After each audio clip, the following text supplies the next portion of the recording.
There was an incident while I was working the night shift, and it was just myself and my sergeant that were on duty at the time.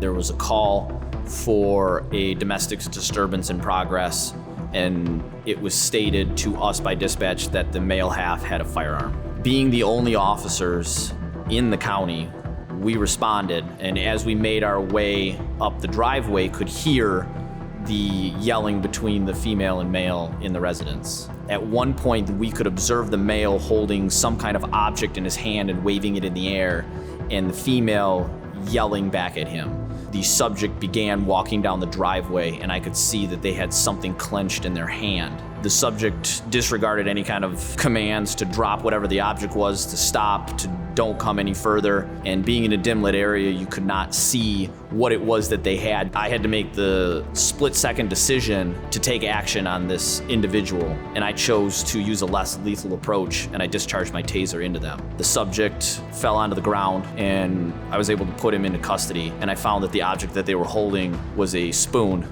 they took from the kitchen, and their intent was, after the argument with their significant other, they wanted to die.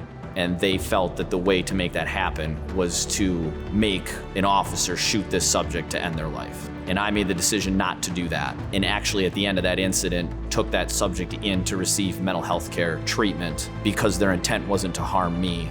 Their intent at the end was to seek some kind of help.